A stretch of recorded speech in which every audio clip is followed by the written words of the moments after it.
Assalamualaikum warahmatullahi wabarakatuh.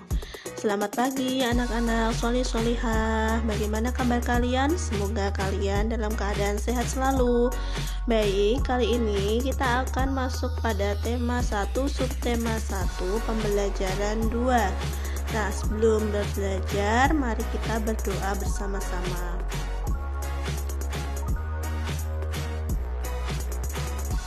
Nah, anak-anak, gambar cerita. Apa itu gambar cerita? Gambar cerita adalah serangkaian gambar yang mengandung cerita. Nah, contoh gambar cerita itu adalah gambar ilustrasi. Nah, di situ terdapat contoh gambar kucing ya. Kucingku lucu. Nah, anak-anak, selanjutnya macam gambar ilustrasi. Contohnya cergam cerita bergambar, komik, pamflet, cover buku, kartun, dan karikatur. Objek yang digunakan dalam gambar ilustrasi yang pertama yaitu manusia, yang kedua hewan-hewan, dan yang ketiga tumbuh-tumbuhan. Anak-anak, selanjutnya yaitu langkah-langkah menggambar ilustrasi. Yang pertama, langkahnya adalah gagasan. Menentukan gagasan yang bersumber dari bacaan. Nah, setelah itu selanjutnya menentukan apa gambar adegannya.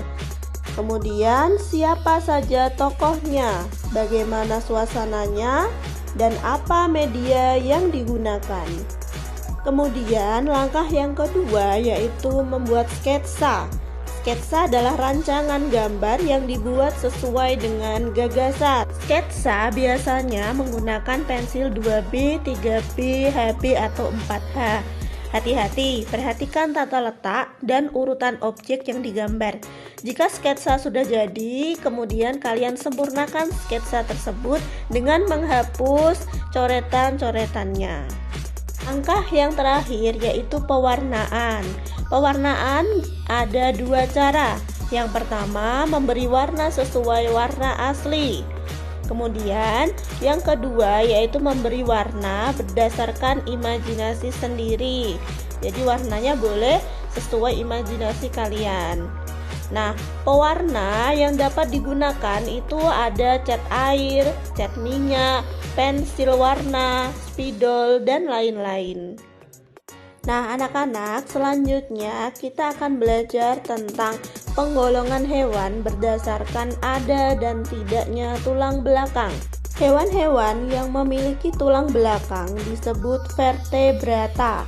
Nah, golongan hewan yang memiliki tulang belakang antara lain contohnya adalah semua golongan burung, kemudian semua golongan ikan, kemudian hewan amfibi, contohnya katak, kemudian hewan reptil atau hewan melata, contohnya yaitu ular, kadal, buaya, kemudian hewan mamalia atau hewan-hewan yang menyusui seperti sapi, kucing, kerbau, dan lain-lain.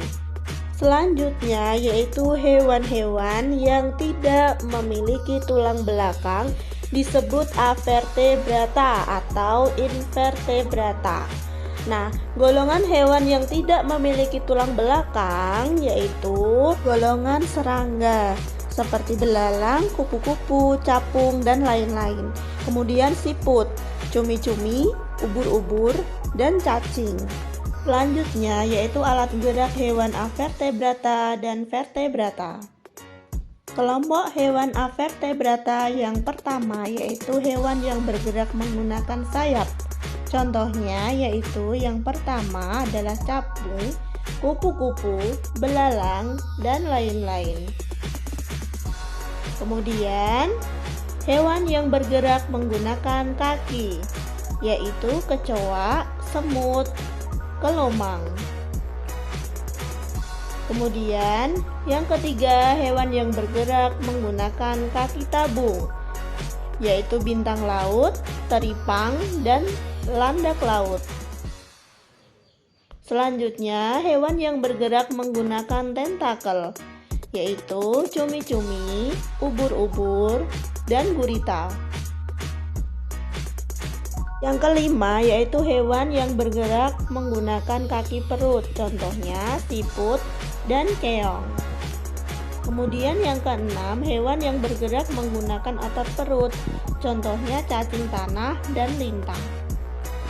Kemudian alat gerak hewan vertebrata adalah yang pertama, hewan yang bergerak menggunakan kaki, contohnya adalah sapi, kambing, kelinci, ayam, kanguru, dan lain-lain. Kemudian hewan yang bergerak menggunakan sayap, ada burung dan kelelawar. Kemudian yang ketiga yaitu hewan yang bergerak menggunakan sirip, yaitu contohnya ikan nila, ikan paus, ikan lumba-lumba, dan ikan-ikan yang lain.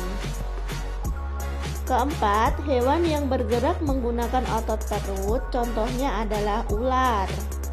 Anak-anak, sampai jumpa. Cukup sekian yang dapat Ibu sampaikan. Semoga kalian paham dan mengerti. Wassalamualaikum warahmatullahi wabarakatuh.